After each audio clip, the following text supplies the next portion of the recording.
اب ہم شروع کرتے ہیں یونس علیہ السلام کا قصہ۔ یونس علیہ السلام ایک عظیم اور کریم نبی تھے۔ ان کا قصہ قرآن کریم میں ایک انوکھا قصہ ہے۔ آپ کے والد کا نام متا تھا اور آپ سیدنا ابراہیم علیہ السلام کی نسل سے تھے۔ آپ کا ایک نام ذوالنون بھی ہے، یعنی مچھلی والے۔ النون کا مطلب ہے مچھلی۔ اسی طرح آپ کو صاحب الحوت بھی کہا جاتا ہے۔ اللہ تعالیٰ نے آپ کو ان سب ناموں سے پکارا ہے۔ آپ کو ایک عظیم بستی کی طرف مبعوث کیا گیا۔ اس بستی کا نام نینوا تھا۔ یہ عراق کے شمال میں واقع تھی، موصل کے بالمقابل تھی۔ ان دونوں کے درمیان دریائے دجلہ واقع تھا۔ موصل دریائے دجلہ کے کنارے واقع تھا، جبکہ اس کے بالکل سامنے نینوا کی بستی تھی۔ امام ابن کثیر رحمت اللہ علیہ نے نینوا کے بارے میں اور ان آثار و باقیات کے بارے میں لکھا ہے جو ان کے زمانے میں موجود تھیں۔ وہاں کچھ بت تھے جو اوندھے منہ گرے پڑے تھے۔ اللہ تبارک و تعالی نے یونس علیہ السلام کو نینوا کی طرف رسول بنا کر بھیجا۔ سورۃ الصافات آیت 139 میں ہے، وَإِنَّ يُونُسَ لَمِنَ الْمُرْسَلِينَ، اور بے شک یونس رسولوں میں سے تھے۔ آگے اللہ آیت 147 میں فرماتے ہیں، وَأَرْسَلْنَاهُ إِلَى 100,000 أَوْ يَزِيدُونَ، اور ہم نے اسے 100,000 بلکہ اور زیادہ آدمیوں کی طرف بھیجا۔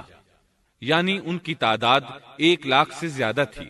رہا یہ سوال کہ لاکھ سے کتنے زیادہ تھے، اکثر علماء کرام نے وضاحت کی ہے کہ وہ 100,000 سے قریباً 20,000 زیادہ تھے۔ اس طرح بستی والوں کی تعداد 1,20,000 تھی، اور یہ سب کے سب کفر پر تھے۔ یونس علیہ السلام انہیں سال ہر سال دعوت دیتے رہے، لیکن وہ اپنے کفر ہی پر ڈٹے رہے۔ پھر انہوں نے سیدنا یونس علیہ السلام پر ظلم و جبر شروع کر دیا، انہیں دھمکیاں دیں، مصائب و آلام سے دوچار کیا۔ مطلب یہ کہ جس طرح دوسرے انبیاء کرام کے ساتھ کیا گیا، ان کے ساتھ بھی وہی سلوک ہوا۔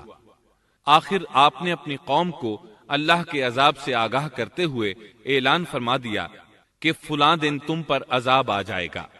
پھر خود غصے کی حالت میں اس بستی سے نکل گئے، جبکہ اللہ تعالیٰ نے انہیں متعین دن کی مہلت دینے کی اجازت تو دی تھی، لیکن اس بستی سے نکل جانے کا حکم نہیں دیا تھا۔ جب آپ نے انہیں یہ مہلت سنائی تو خود غصے کی حالت میں بستی سے نکل گئے۔ سورہ انبیاء آیت 87 میں اللہ تعالیٰ فرماتے ہیں، وَذَا النُّونِ إِذ ذَّهَبَ مُغَاضِبًا فَظَنَّ أَن لَّن نَّقْدِرَ عَلَيْهِ، مچھلی والے کو یاد کرو جبکہ وہ غصے سے چل دیا اور خیال کیا کہ ہم اسے نہ پکڑ سکیں گے۔ اس آیت کی تفسیر میں امام رازی رحمہ اللہ لکھتے ہیں، جس نے یہ گمان کیا کہ اللہ تعالیٰ اسے پکڑنے کی قدرت نہیں رکھتا، وہ آدمی کافر ہے۔ سیدنا امیر معاویہ رضی اللہ عنہ سے روایت ہے، انہوں نے سیدنا ابن عباس رضی اللہ عنہما سے کہا، آج رات قرآن کریم کی چند آیات کے معانی میں میں الجھ کر رہ گیا ہوں، مجھے کوئی راستہ سجھائی نہیں دے رہا کہ اس الجھن سے کس طرح نکلوں۔ مجھے بس آپ ایسے نظر آتے ہیں جو ان آیات کا مطلب بتا سکتے ہیں۔ کم از کم میں ان آیات کی تفسیر اور تعبیر نہیں سمجھ سکا۔ ابن عباس رضی اللہ عنہما نے پوچھا، وہ کون سی آیات ہیں؟ سیدنا امیر معاویہ رضی اللہ عنہ کہنے لگے، یونس علیہ السلام کا یہ خیال کرنا کہ اللہ تعالیٰ ان پر قدرت نہیں رکھتے۔ یہ سن کر سیدنا ابن عباس رضی اللہ عنہما نے فرمایا، اس سے مراد یہ نہیں، یہ لفظ قدر یہاں تنگی کے معنی میں آیا ہے، قدرت اور طاقت رکھنے کے معنی میں نہیں۔ اللہ تعالیٰ نے قدر بمعنی تنگی اور قدر بمعنی قدرت دونوں کا استعمال کیا ہے۔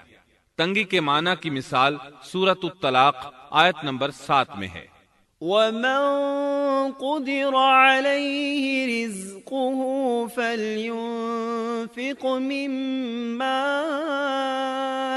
آتَاهُ اللَّهُ، اور جس پر اس کے رزق کی تنگی کی گئی ہو، اسے چاہیے کہ جو کچھ اللہ تعالیٰ نے اسے دے رکھا ہے اسی میں سے اپنی حیثیت کے مطابق دے۔ تو اس آیت میں بھی یہی معنی مراد ہے کہ انہوں نے گمان کر لیا ہم ان پر تنگی نہیں کریں گے، یعنی ان کا خیال یہ تھا کہ اگرچہ وہ اللہ تعالیٰ کی اجازت کے بغیر نکل کھڑے ہوئے ہیں پھر بھی اللہ ان پر تنگی نہیں کریں گے، کیونکہ وہ اللہ کے ایک معزز نبی اور رسول ہیں، اور ان کی قوم کے لوگ اللہ کی گرفت اور اس کے عذاب کے مستحق ہیں۔ انہی پر اللہ کا عذاب نازل ہونے والا ہے۔ اس عذاب کی خبر انہیں پہلے ہی سنا دی گئی ہے اور مہلت دے دی گئی ہے، مگر وہ خود اگرچہ اللہ کی اجازت کے بغیر ہی چلے آئے ہیں پھر بھی انہیں سرزنش نہیں کی جائے گی اور وہ کسی گرفت میں نہیں آئیں گے۔ اللہ تعالیٰ ان کے لیے کوئی تنگی نہیں فرمائیں گے۔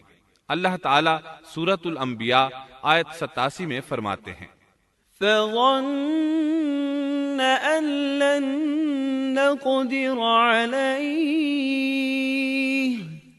اس نے خیال کیا کہ ہم اسے پکڑ نہیں سکیں گے۔ مطلب یہ کہ ہم انہیں کوئی سزا نہیں کریں گے اور ان پر کسی طرح کی تنگی نہیں کریں گے، اور وہ سمندر کی طرف چل دیے۔ انہی دنوں میں عذاب الہی کی کچھ علامات نینوا